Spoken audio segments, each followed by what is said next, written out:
তুমি কখনো কাউকে কিছু বলতে চেয়েও থেমে গেছো? মনের ভেতর হাজারবার বলেছো আজ বলবো, কিন্তু শেষ মুহূর্তে একটা ভয় এসে দাঁড়িয়েছে সামনে। যদি না বলে, সে যদি প্রত্যাখ্যান করে, এই একটা শব্দের ভয়ে অনেক সম্পর্ক শুরু হওয়ার আগেই শেষ করে দেয়। আজ আমরা কথা বলবো সেই ভয় নিয়ে। ভিডিওটা শেষ পর্যন্ত দেখবে, কারণ ভিডিওর কিছু অংশে তোমার জীবনের সম্পর্কের সাথে মিলে যেতে পারে। পার্ট 1। আমরা না কে তো ভয় পাই কেন?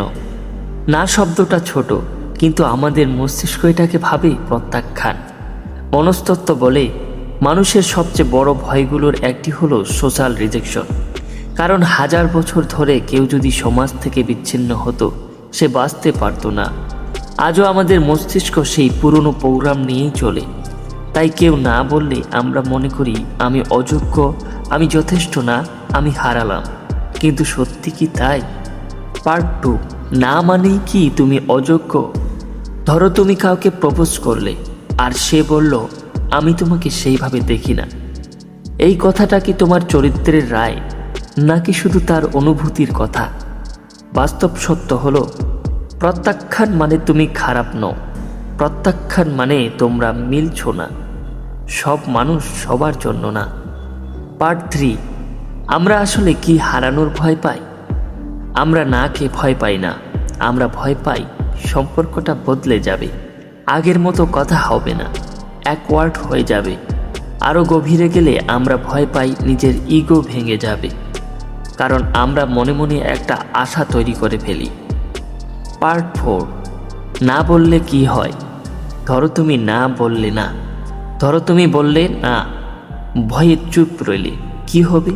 তুমি প্রতিদিন ভাববে, যদি হ্যাঁ বলতাম, কখনো যদি একটু ট্রাই করতাম। একদিন দেখবে সে অন্য কারোর সাথে সম্পর্ক করছে। তখন কষ্টটা এর থেকে বড় আর কিছু হয় না।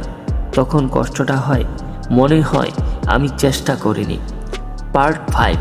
প্রত্যাখ্যান আসলে কি শেখায়? না শুনলে 3টি জিনিস হয়। তুমি বাস্তবতা জানো, তুমি মুক্ত হও, তুমি পরবর্তী সুখের জন্য প্রস্তুত হও। কিন্তু না শুনলে তুমি ঝুলে থাকো। পার্ট 6। মনস্তাত্ত্বিক সত্য। গবেষণা বলে মানুষের জীবনে ব্যর্থতার জন্য কম অনুতপ্ত হয়, কিন্তু যেসব সুযোগ নেয়নি সেগুলোর জন্য বেশি অনুতপ্ত হয়। মানে না শোনার কষ্ট সাময়িক, কিন্তু না বলার অনুশোচনা দীর্ঘস্থায়ী। তাহলে এখন আমাদের কি করা উচিত? প্রপোজ করার আগে নিজেকে জিজ্ঞেস করো, আমি কি না শুনেও নিজের সম্মান ধরে রাখতে পারবো? যদি পারো তাহলে বলো, কারণ না তোমাকে ছোট করে না, ভয় তোমাকে ছোট করে। সর্বশেষে বলবো, একটা না তোমার জীবনের মূল্য নির্ধারণ করে না, কিন্তু একটি সাহসী পদক্ষেপ তোমার আত্মসম্মান বাড়িয়ে দিতে পারে। হয়তো তুমি সম্পর্ক পাবে, হয়তো তুমি পাবে না, কিন্তু তুমি নিজের কাছেই জিতবে, আর সেটাই সব থেকে বড় জয়। তুমি কি কখনো শুধু ভয়ের কারণেই কিছু বলোনি? কমেন্টে লিখো, আমি আর ভয় পাবো না। এই চ্যানেলে আমরা শিখি ভয়কে হারিয়ে শক্ত হওয়া।